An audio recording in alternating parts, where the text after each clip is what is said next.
ओम नमो भगवते वासुदेवाय। आज हम हमारी अधिक मास की कहानियों की सीरीज के अंतर्गत लेकर आए हैं द्रौपदी की कहानी।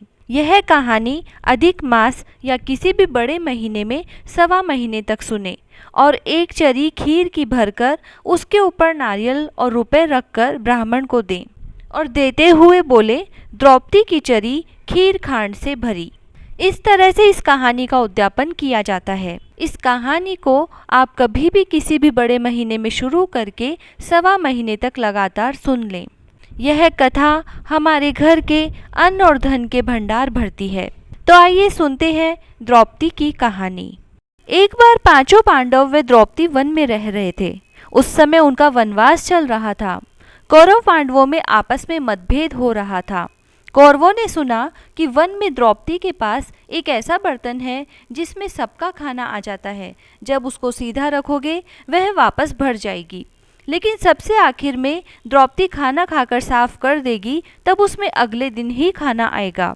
यह सुनकर दुशासन ने दुर्वासा ऋषि को 88,000 ऋषियों के साथ में पांडवों के पास भोजन करने भेज दिया और उनको जब भेजा तब द्रौपदी वह बर्तन साफ कर चुकी थी। दुशासन ने सोचा कि द्रौपदी ऋषियों को भूखा भेजेगी तो दुर्वासा ऋषि उनको श्राप दे देंगे। यह सोचकर दुर्वासा ऋषि के साथ 88,000 ऋषियों को भेज दिया। दुर्वासा ऋषि 88,000 ऋषियों को लेकर धर्मराज युधिष्ठिर के पास पहुँचे और कहा कि हम सब भूखे हैं, खाना खाएंगे। युधिष्ठिर ने कहा, ठीक है, आप लोग स्नान करके आ जाएं।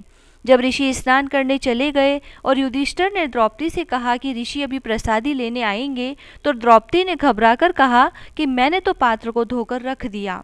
द्रौपदी को बड़ी चिंता हो गई और श्री कृष्ण से प्रार्थना करने लगी, हे श्री कृष्ण, आपने हर संकट से बचाया, आज भी बचाओ। आर्त भाव से द्रौपदी ने पुकारा। भगवान दौड़े चले आए और आकर द्रौपदी से पूछा कि बहन, तुमने हमें याद किया?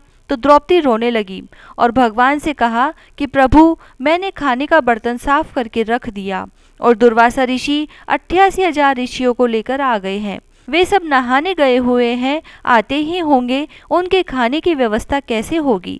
बर्तन को एक बार साफ करने के बाद दोबारा भोजन नहीं आता, अब तो कल ही उसमें भोजन आएगा।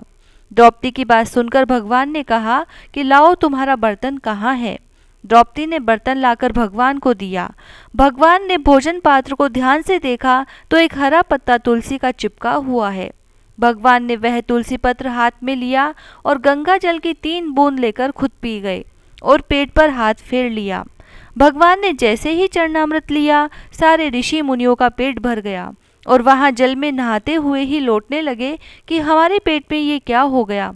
सब ऋषियों का पेट वहीं भर गया और सबके पेट में आफरा आ गया। उनको तिनके भर की भी भूख नहीं रही और सब पानी से बाहर आकर कहने लगे कि हमारी भूख कैसे मिट गई, अब तो हमें भूख ही नहीं है, पांडवों के पास जाकर क्या करेंगे? धर्मराज युधिष्ठिर खाने के लिए बोलेंगे तो हम क्या जवाब देंगे, क्योंकि हमें तो बिल्कुल भूख नहीं है। यह सोचकर सारे ऋषि मुनि बिना युधिष्ठिर से मिले अपने आश्रम में चले गए। उधर द्रौपदी व भगवान ऋषियों का इंतजार ही करते रहे।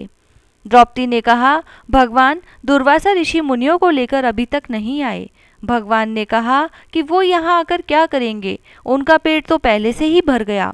द्रौपदी ने कहा कि भगवान, ये कैसे हुआ? तो भगवान ने कहा कि द्रौपदी, तुम तो बेकार ही परेशान हो रही थी।